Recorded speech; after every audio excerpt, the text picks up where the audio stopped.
ini kita mau ngebahas tentang mata uang digital. Jadi melihat situasi sekarang yang lebih banyak orang melakukan sesuatu itu di dalam jual beli menggunakan mata uang digital. Jadi gimana nih teman-teman? Apa yang dimaksud dengan mata uang digital ini? Di sini kita sebelum ini ya, di sini kita tuh ngebahas segala sesuatu itu tanpa dasar. Jadi ini sesuai pendapat kita aja. Jadi kalau ada yang salah-salah ya mohon maaf gitu kan. Gimana Gi? Menurut lu gimana Gi? Yang dimaksud mata uang digital itu apa Gi? Semua orang udah pasti tahu ya mata uang digital itu apa Mas ya. Menurut pemahaman saya yang pernah saya baca juga, mata uang digital itu ya mata uang yang tidak bisa kita pegang secara fisik, tapi mempunyai nilai dan bisa dipertukarkan. Contohnya cryptocurrency, atau lebih bahasa yang dikenal sama masyarakat itu Bitcoin. Bitcoin itu mata uang apa? Mata uang yang diakui oleh Bank Dunia atau? Oh iya, Bitcoin itu tidak terregulasi sama bank sentral di negara manapun ya. Tapi ada beberapa katanya negara di Eropa yang sudah mengakui Bitcoin, ya kan? Tapi di Indonesia sendiri belum mengakui Bitcoin ya. Soalnya Bitcoin itu apa ya, kalau cryptocurrency yang tidak jelas ya. Iya. Kenapa kok bisa segitu? Kalau dapatnya gimana ya ada yang tahu. Ya kita nggak tahu, maksudnya bottomnya berapa, kita nggak ngerti kan. Tapi yang pernah dibaca itu Bitcoin itu punya, jadi waktu diciptakan Bitcoin itu udah punya limit ya. Limitnya itu kalau nggak salah 250 juta Bitcoin. Maksudnya limit? Jadi seluruh di dunia ini Bitcoin itu hanya ada 250 juta, nggak bisa lebih, dan hanya ada segitu aja. Jadi ya yang berputar itu ya dari negara A ke negara B atau person A to person B gitu Mas. Jadi kalau dikumpulin semua itu terkumpul. Berarti nanti ketahuan dong yang mana yang kere, yang mana yang kaya. Iya, tapi kan ya, tapi yang udah namanya main Bitcoin ini udah pasti ngerti lah Bitcoin kan, dan punya modal gede juga. Kecuali yang apa, yang penambang ya, penambang Iya, Bitcoin. penambang Bitcoin, tapi ribut tuh penambang Bitcoin itu. Aku pernah diceritain temanku waktu zaman masih kuliah gitu ya. Dia juga mainnya Bitcoin gitu kan.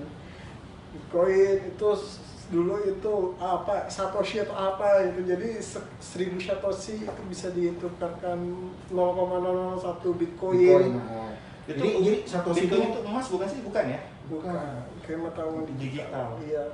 Nah, tapi saya bingung nih antara Bitcoin sama yang selama ini kita pakai kayak OVO, GoPay itu tuh masuk Nah, cryptocurrency juga bukan sih? beda. Beda. Kalau OVO kan dia itu terregulasi sama bank.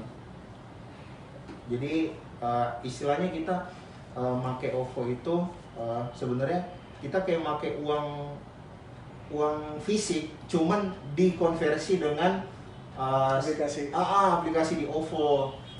Tetap kita pengisian itu kan pakai Dompet, lebih ke dompet digital. ya berarti dompet digital. Benar.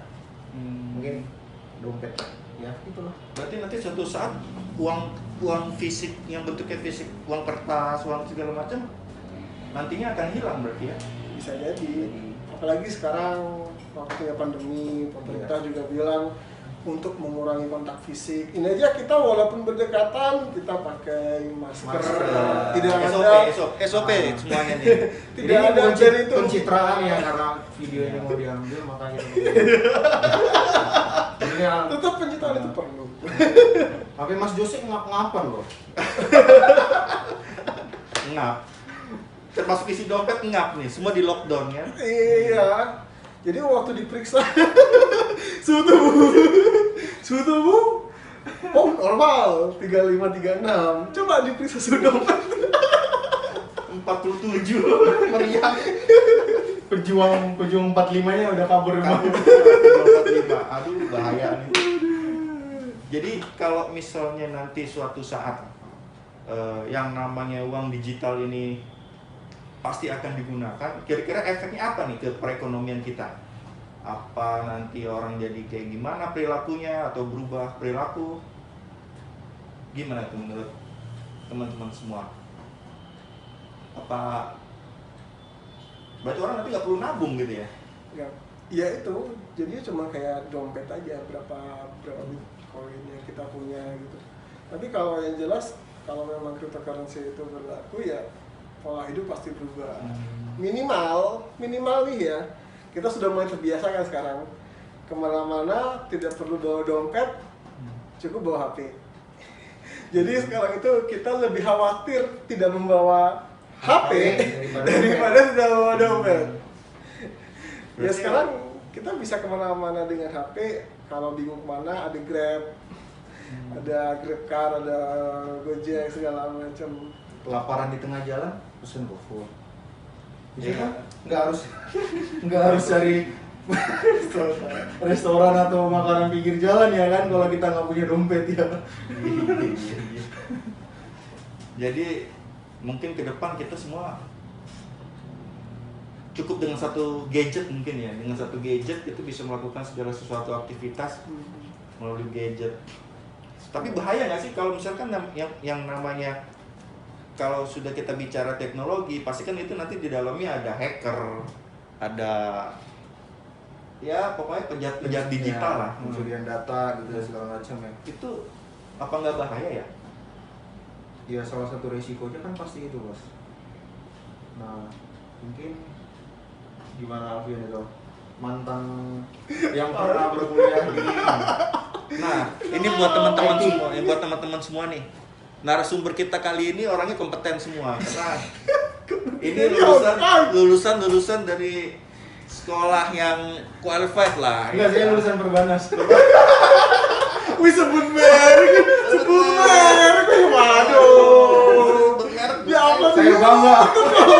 Saya bangga menjadi mahasiswa Perbanas. Walaupun kuliahnya parkir motor bayar loh. Aduh. Jadi kita balik lagi nih ke mata uang digital. Kalau untuk mata uang digital ini kira-kira nih ya, kalau gue kan kurang paham banget sebenarnya nih, karena gue sering dengar suatu saat yang namanya mata uang digital ini akan mendominasi di dunia katanya, kita nggak tahu kan. Nah, nasibnya nanti si mata uang konvensional ini kayak apa? Apa dia nanti cuma jadi tinggal sejarah? Karena kan kita lihat nih kalau dari zaman dulu ada yang namanya barter, ada yang nama perdagangan tuh pakai emas, perak atau apalah gitu kan. Nah sekarang ini kita udah mulai masuk ke mata uang. Nah setelah mata uang ini nanti akan masuk lagi ke mata uang digital. Yang namanya mata uang digital ini kan mata uang hayalan nih, bener ya? Mata uang hayalan? Yes. Hayalan berarti Hayalan, di angan-angan dong. Nah, Kan dia itu pikiran. nah, berada di dunia maya gitu kan. berarti kita tuh kayak metrik ya. Jadi kita tuh sebenarnya bisa apa? Bisa berhayal lebih gimana tuh maksudnya ya? Tapi yang aku pernah lihat videonya Helmiah ya, sama siapa namanya itu ya, Nur apa gitu, dia udah lama sih di dunia politik dan DPR udah beberapa periode gitu. Dia mengatakan gini, kalau sebenarnya COVID ini justru yang memaksa kita untuk mengubah gaya hidup. Jadi ya betul yang dibilang pemerintah. Jadi adanya new normal yang baru loh. New normal itu yang kayak misalnya kita dulu pakai uang kertas sebagai alat tukar kita. Pemerintah kan sudah menganjurkan kalau bisa uang kertas yang kita pegang itu disemprot dulu. Jadi orang-orang kan ngapain coba kita punya uang kertas kalau kita punya uang digital, ngapain kita harus semprot-semprot? Cari aman aja tuh, kita tinggal scan nanti lama-kelamaan ya orang akan terbiasa dengan itu. Mungkin kelas-kelas yang menengah ke bawah yang belum sampai di situ ya. Nah, pertanyaannya sekarang gini. Orang bekerja mengharapkan kan upah ya, uang lah ya. Nah, kalau nanti kita udah masuk ke zaman digital, let's say kalau misalnya kita digajinya pakai apa tadi? Bitcoin. Ya pokoknya itulah semacam itu gitu kan. Nah, berarti orang nggak perlu lagi ada jual beli di pasar. Kalau menurutku ya, menurutku pribadi nih ya. Jadi kalau zaman dulu yang tadi Mas Yose bilang ada barter, habis gitu ada pakai emas dan perak segala macam. Sekarang zamannya mata uang. Nah, posisinya kalau saya bilang sih ini untuk sebenarnya kalau untuk barter sendiri sampai zaman sekarang pun masih ada kan, cuman bentuknya mungkin berbeda, hanya tertentu saja. Begitu juga dengan perdagangan emas dan perak. Nah, saya juga berpikir Bitcoin ini walaupun nanti akan menjadi mata uang dan tanda kutip, ya yang konvensional ini mungkin masih tetap ada dan berlaku. Sama dengan pendahulu-pendahulunya yang kayak barter masih tetap berlaku, penggunaan emas dan perak masih berlaku. Nah, jadi untuk uang konvensional kemungkinan masih akan berlaku, ya walaupun mungkin bentuknya sudah berbeda. Mungkin bentuknya hanya tinggal di HP saja, tidak ada bentuk fisiknya. Nah, mungkin di masa depan, ya kita nggak ada yang tahu masa depan, kita bisa berangan-angan di masa depan. Bisa jadi di pasar itu sudah ada, kan sekarang sudah ada tuh fitur terima GoPay atau terima OVO, jadi tinggal di scan saja. Benar kan? Tapi mungkin nggak sih situasi yang terjadi sekarang ini settingan? Kita pernah denger nih ada yang namanya apa ya, kayak model konspirasi global elite atau apa gitu. Karena kayaknya kalau kita lihat situasi sekarang tuh seperti digiring. Ini digiring nih kan, digiring gitu. Mau dulu atau aku? Alfian lah. Gimana tuh? Ini kita cerita-cerita, kita diskusi tanpa dasar lah. Iya, tanpa dasar. Jadi tanpa data. Ini silakan hanya yang mau komentar. hanya apa yang ya, ada di pikiran kita. Yang mau komentar silakan. Nanti Ya kan? komen-komen kalian itu akan kita baca. Iya. Iya, ayo kita baca. Tenang, kita baca. Udah kayak YouTuber gede aja. Emang ada views ya. Biarpun nggak ada viewsnya kita tetap semangat. Oke, siap. Jadi gimana? Jujur, kalau aku pribadi, ini sebuah teori konspirasi. Aku setuju. Ini teori konspirasi. Ini hanya pendapat saya pribadi ya, tapi untuk teman-teman yang di sana tetap harus patuhi protokol ya. Iya. Kalau terkait ini konspirasi, saya setuju. Ini konspirasi, ada yang ingin memanfaatkan dalam kutip situasi kepanikan dunia terhadap COVID-19 ini sendiri. Jadi di salah-salah itu, ya itu kalau saya bilang ya, memanfaatkan ladang bisnis lah. Dan mungkin juga itu untuk melancarkan elit global yang ingin dunia itu menjadi satu. Kalau aku pernah baca itu ada teori konspirasi di mana elit global itu ingin dunia itu semuanya tidak ada negara gitu ya? Tidak ada negara. Kayak lagu tuh. Apa? Imagine there's no country. Kan? Iya. Berarti yang Bener. ngarang lagu itu udah tahu dong masa depannya gimana ya. Kayak film-film sebenarnya. Kita Karena tuh ngomong soal film aku pernah baca ya kan. Misalnya kalau misalnya nih ya uang kertas masih berlaku, mungkin nantinya uang kertas ini mungkin yang pegang itu hanya kelas menengah ke bawah. Jadi uang digital itu menengah ke atas. Nah, jadi ada gap nih antara yang kelas ke bawah sama ke atas. Jadi betul yang kata Alfian, ada jadi negara kita ini nggak ada lagi negara-negara ABC. Jadi udah jadi kesatuan, tetapi kelas masyarakatnya yang berbeda. Jadi yang kelas sosial lah ya. Jadi kelas sosial yang ekonominya ke atas itu mungkin ditembokin apa gitu, jadi kayak ada gap aja dengan yang menengah ke bawah, Mas. Aku pernah Berarti lihat. serem juga ya. Tapi bisa jadi tidak seseram itu. Kalau ini berhubung aku penggemar anime ya, itu kalau aku pernah nonton ada sebuah anime judulnya itu Karatano Astra. Di situ filmnya itu sebenarnya cukup sederhana, biasa berjalan orang biasa. Namun yang menarik di situ, di situ tuh tidak ada yang namanya prinsip negara.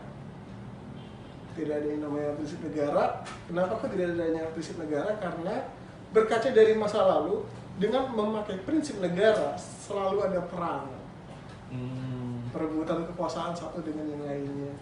Maka dari itu, karena waktu itu kalau ini cerita di animenya ya, di animenya karena terlalu banyak korban, akhirnya ya udah kita buatkan konsep negara, kita bikin satu kesatuan gitu. Dan itu menurutku ya mungkin saja bisa terjadi. Berarti semua ini ada motornya ya, ada dalangnya. Ya, pasti ada ya itu kan kalau saya bilang kan Kepentingan lah ya, kita punya kepentingan. kita bilang ini tidak hanya 10.000, 100.000, tidak hanya segitu. Kita penduduk Indonesia aja ada sekitar 200 juta orang ya. Pasti kalau memang masuk ke situ, itu berarti kepentingan dia mempunyai power yang banget nih kalau saya bilang ini. Jadi bisa ada, mengendalikan nih. jadi dibalik semua ini katanya yang kita bahas ini kan global elite. Global elite ini hanya kumpulan orang kecil, tetapi kekayaan mereka ini melebihi 90% kekayaan dari orang-orang banyak di dunia ini. Gue pernah dengar tuh. Richos apa sih itu? Ya keluarga ini ya, keluarga Rothschild gitu. Iya, Rothschild. Termasuk inilah kalau Najib membunuh gue lupa ya agama apa sih, nanti di-cut ini. Najib membunuh itu agama apa? Najib Yahudi. Yahudi, ya kan gitu sih. Iya Yahudi. Jadi kan Najib kan benci sama orang Yahudi karena Yahudi itu Nazi terlalu menguasain. Jadi mereka itu ya istilahnya mereka punya otak, mereka punya kekayaan juga banyak. Nah, jadi termasuk kayak si Mark Zuckerberg itu kan juga ya, katanya Yahudi. Terus Warren Buffett. Nah, kalau ngomong soal Warren Buffett juga Mas ya, sebelum pandemik ini dia itu ngejual saham dia, dan dia megang cash on hand sebelum pandemik ini. Itu informasi dari mana? Ada di berita. Oh. Jadi dia katanya Warren Buffett mencairkan uang dia di saham menjadi uang cash yang disimpan dia untuk berarti dia menjual saham dia kayak dia ke withdrawal berarti ya? apa? Cash withdrawal atau menjual saham? Menjual saham dia. Menjual Saham jadi cash. Tapi kan cash ini nanti kan kita tidak tahu mau digunakan buat apa kan. Nah, kejadian tuh yang kemarin itu ternyata harga saham pada turun. Jadi udah tahu dia bahwa akan ada gejolak di sektor ekonomi tuh. Saham-saham kan pada turun tuh. Nah, berarti itu orang lain gak ada uang buat beli, sementara dia ada uang buat beli itu saham. Juga ya bisa. Makan banyak dong kekayaan yang bisa dikumpulkan pundi-pundi dia. Pertanyaannya, Nah, dari mana dia tahu ya? Itu yang saya bilang Klasifikasi. ada global elite lah. teori konspirasi. Emang kalau ngebahas teori konspirasi ini ngeri-ngeri sedap ya kan? Karena nggak semua orang punya data. Ya, Ya dasar aja enggak kayaknya. Data aja. yang penting ngomong. Mending ngomong gitu kan. Nah, ini yang serunya pembahasan kita kali ini. Sebenarnya si mata uang digital ini punyanya si elit global atau memang sudah waktunya kita beralih ke mata uang digital? Apa kita dipaksa untuk beralih ke mata uang digital? Kalau kan sebenarnya kita samain persepsi dulu ya. Yang saya tahu itu mata uang digital itu yang Mas Jose pahami itu seperti apa? Cryptocurrency itu seperti apa? Nah, cryptocurrency itu kan sebenarnya tidak terregulasi sama bank-bank kan. Jadi dia itu ada aja gitu muncul. Jadi kalau melihat sejarah Bitcoin lah, sejarahnya Bitcoin itu katanya dulu ada pemuda dari, saya nggak tahu negara apa ya, kalau nggak salah ya Rusia, mohon dikoreksi kalau salah. Ada sekelompok pemuda yang ngerti dan paham teknologi, dia menciptakan Bitcoin di komunitas apa gitu, mungkin di komunitas game. Jadi di game itu jadi alat pertukaran mereka. Lama kelamaan itu berkembang bukan hanya di game saja, di semua itulah. Nggak tahu lah gimana caranya itu Bitcoin bisa jadi booming lah ya. jadi booming. Tapi itu menarik gitu, yang awalnya dari game sekarang berpengaruh ke dunia nyata, sebuah mata uang itu. Sekarang kalau kita tahu ya, mulai ada, walaupun mungkin bentuknya masih kecil ya, kalau kita lihat sekarang game itu ada yang namanya MPL. MPL itu kan kalau kita main game dapat duit. Ininya kan kayak gitu, mungkin ini merupakan sebuah awal kali ya untuk ke arah itu. Global lagi ya kan.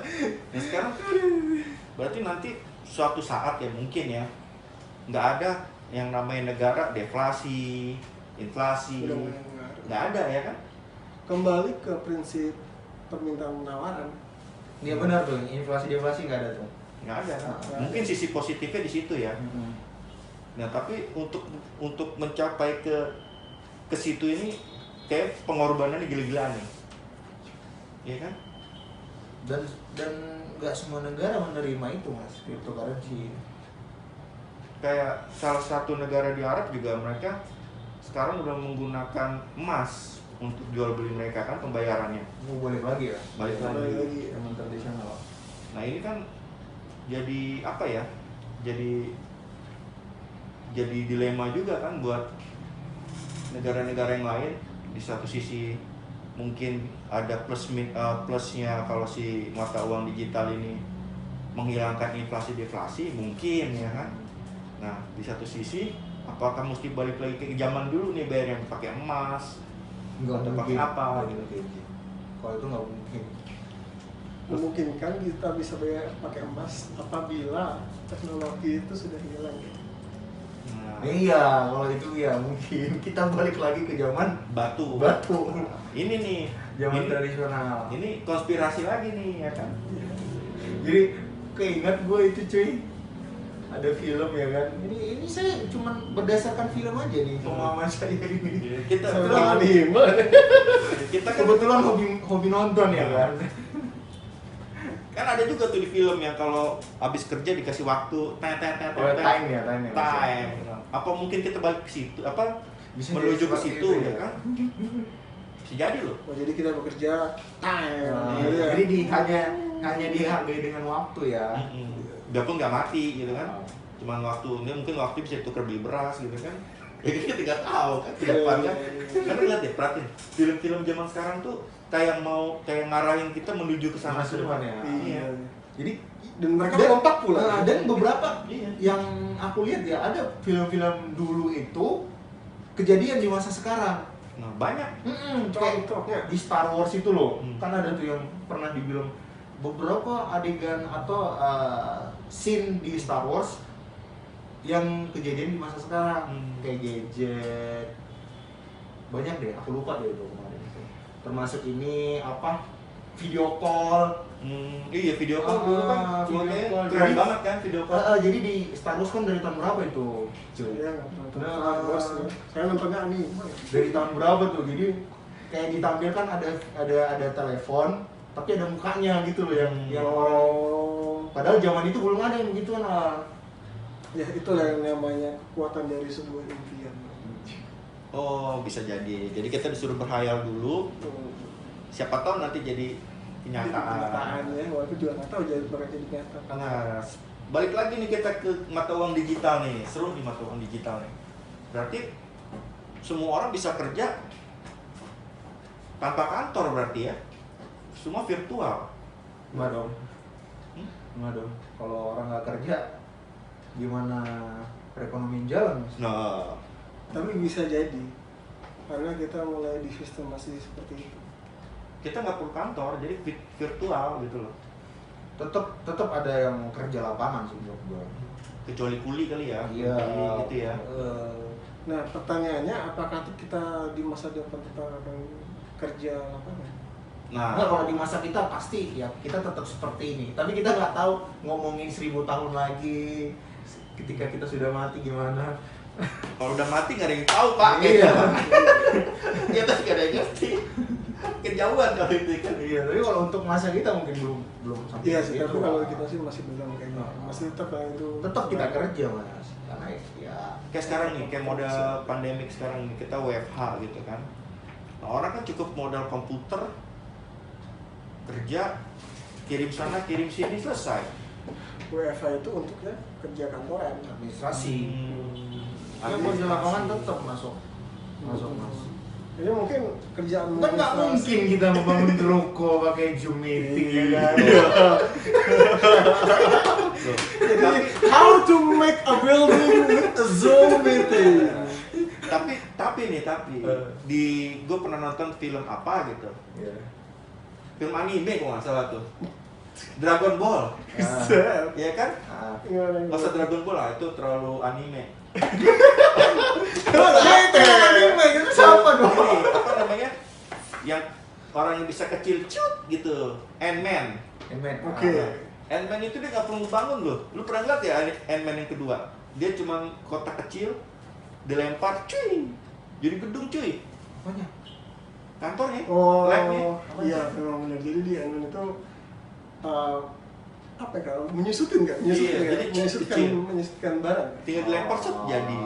Jadi yang awalnya barang itu kecil di kayak kalau di Nah Doraemon nih. ini perlu kita samakan persepsi ya. Maksudnya Alfian itu barang kecil, maksudnya barang-barang mati ya, benda mati. Benda mati. Bukan barang kecil tanda kutip ya. Nanti bilang barangnya kecil. Salah ya, nggak sakit. Udah keras belum mas? Udah keras belum mas? Salah, nanti orang takutnya penonton kita salah persepsi ya kan. Jadi mungkin penjelasan paling sederhananya itu kayak center pembesar Doraemon kali ya. Nah, iya. Jadinya seperti itu. Jadi nggak perlu membangun sesuatu yang besar, cukup kita membangun sesuatu yang kecil dan kita kasih apa? Center pembesar udah jadi besar. Bisa jadi juga sih. Oke, jadi kesimpulannya apa nih? Kalau kita bisa ambil kesimpulan, apa yang kesimpulan yang bisa kita ambil nih dari obrolan kita hari ini terkait mata uang digital ini? Moderator kan Ya, mas. Biasanya di rapat tuh yang memberi kesimpulan kan ini nih para penonton. Ngomongnya itu bukan kesimpulan, kita pesan-pesan terakhir. Nah, kalau pesan-pesan terakhir Ini ekstrim kan nanti jadi lagi kan. Pesan di akhir video Kalau kasih masukan biar mas bisa nanti ngomong tuh. enggak lah, udah ini on terus, nggak ada polisi, ini nggak ada editing. Enggak. Kacau. Bosan nanti penonton dulu. Iya. Ini dengerin orang bocah. Ya jelas. Pokoknya kesimpulan yang bisa kita ambil kali ini, pertama mungkin mata uang digital itu akan digunakan nanti, kemungkinan besar bisa digunakan. Yang kedua, dasar obrolan kita ini semua sebenarnya dari film. Semua tuh dari film. Nah, artinya apa? Berarti yang namanya film dibuat itu mereka sudah bisa melihat masa depan ya kan? Atau memang si film-film ini produknya si orang global elite. Jadi kita udah diarahkan nih, diarahkan ya kan. Lu tuh kayak gini nih, gua kasih film dulu nih kisi-kisi gitu kan. Ya kan siapa tahu kan? Kayak dosen ya. Kayak dosen kisi-kisi. Kita suruh prepare nih ya. Biar ada orang kepikiran buat bikin itu. Nah, kan kayak contoh nih, kayak COVID. Ada filmnya itu Terus yang memang bener-bener udah pernah nonton lu sih? Flu ya. Nah, model-modelnya kan kayak gitu sama kan? Kejadian juga sekarang gitu. Ya mungkin itu kali yang bisa kita ambil kesimpulannya ya dari kegiatan obrolan-obrolan nggak penting kita sore ini ya kan. Jadi buat penonton semua nih, teman-teman yang nonton, Sebelum ditutup ya kenalan dulu toh, kita sudah ngobrol panjang, Oh, belum iya. dikenalin. Iya. ini narasumber kita nih, narasumber kita. Ini berarti nanti dipotong ditaruh di depan Iya. ya. Jadi buat penonton semua, ini narasumber kita sekarang nih ada Yogi, ada Alfian. Nah, jadi ini dua orang ini satu penggemar berat anime, yang satu penggemar berat elit global, konspirasi. Jadi dari konspirasi disangkut pautkan dengan film-film nih, terutama anime, banyak nih yang connect gitu kan. Nah, jadi narasumber kita ini sebenarnya dibilang penting ya nggak penting juga sih sebetulnya. Cuman gimana ya? Kalau menurut gue sih nyambung, semua tuh nyambung gitu. Nah, jadi kesimpulan yang bisa kita tarik yaitu banyak-banyak berdoa ya.